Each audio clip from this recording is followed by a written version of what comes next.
host, Scary Pops. And everybody loves a good scare. So let's get into it.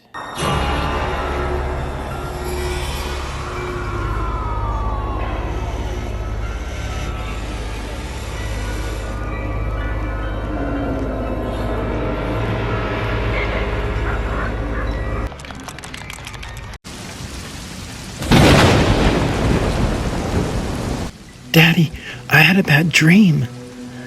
Well, do you want to climb into bed and tell me about it, sweetie? No, Daddy. And you could see that her pale form, even in the darkness of the room, brought a little fear. Why not, sweetie? Because of my dreams. When I told you about the dream, the thing wearing Mommy's skin sat up. Just then you feel paralyzed. You can't seem to take your eyes off your daughter. But the covers behind you begin to shift. Halloween night. It was the night of Halloween and the small town was buzzing with excitement. Kids were dressed up in costumes of all sorts, ready to go trick-or-treating. And among them was a group of 4 friends, Sarah, Mike, Emily, and Jack. They had planned their route, hoping to hit all the best houses for the candy. And as they walked down the street, they noticed a house they've never seen before. It was old and decrepit. There was cobwebs covering the windows and the porch. They looked at each other and they hesitated. But then Jack said, come on, we can't let a spooky house scare us. And they cautiously approached the door and rang the doorbell. But to their surprise, the door creaked open on its own. They peered inside and saw nothing but darkness. Mike suggested, come on guys, let's go.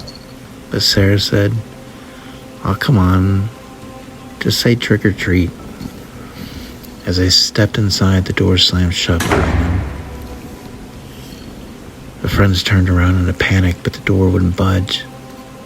Suddenly the lights flickered to life, revealing a dimly lit room with eerie decorations hanging from the ceiling. The group was spooked, but they assumed it was some kind of a Halloween prank. Just then, things took a turn for the worse. The room seemed to be changing, twisting, distorting in unnatural ways. The friends stumbled around, disorientated, trying to find a way out, but every door they tried was locked. Every window sealed shut. As they huddled together, scared and hopeless, a figure emerged from the shadows. It was a tall man with pale skin, sunken eyes, grinning at them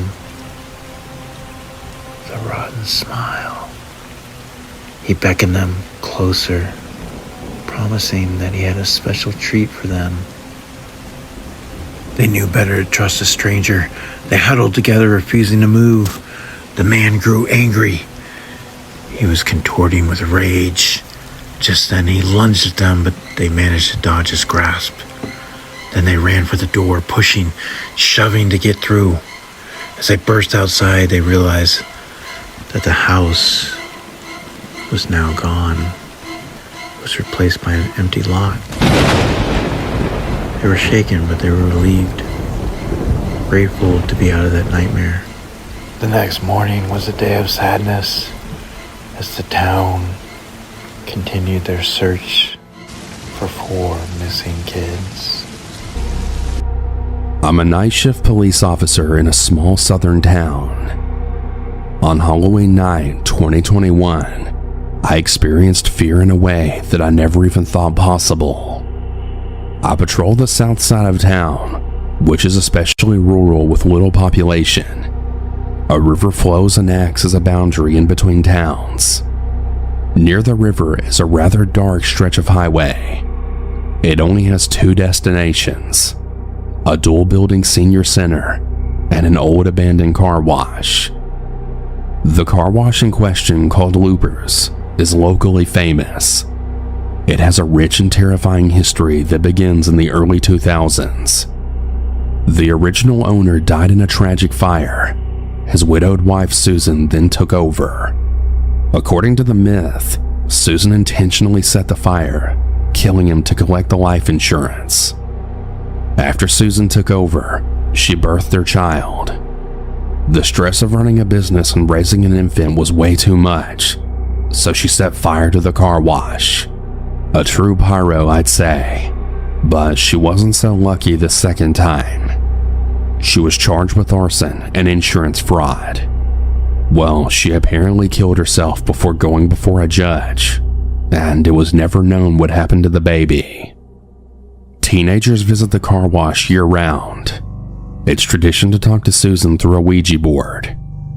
They often call 911, adamant that they saw Susan. They claim to hear babies crying, children playing, and women screaming, etc. You know, the usual paranormal cliches. I never believed any of it.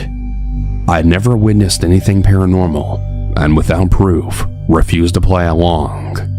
It's safe to say that I'm a believer now. It was around 3 a.m. on Halloween night. All of the trick-or-treaters were sound asleep, and the city was quiet. I received a call for suspicious circumstances. The location? You guessed it. The creepy old car wash that was undoubtedly being visited by obnoxious teenagers. The caller had stated that there was apparently a baby crying in the area. The caller was asked to stay on scene until I arrived, but refused. They didn't want their parents to uncover their curfew-violating shenanigans. I arrived at the pitch-black area. The dim light from the senior center across the street just barely lit the lot. The senior center was nearly as dead as the people inside. I slowly walked the area, half expecting to find a teenager separated from their group. I discovered a portion of the car wash that appeared to be a former supply closet. It was covered in graffiti, as was most of the building. I opened the door and found nothing but bricks and trash. It was a small room with scribbles on the walls. I didn't find any hooligans, scary ghosts, or crying kids, so I decided to leave. But just as I walked away, I heard that sound that stole whatever innocence was left in my 25-year-old body. That's right, it was the faint sound of a baby. At first, it was so vague that I just figured it was an animal of sorts.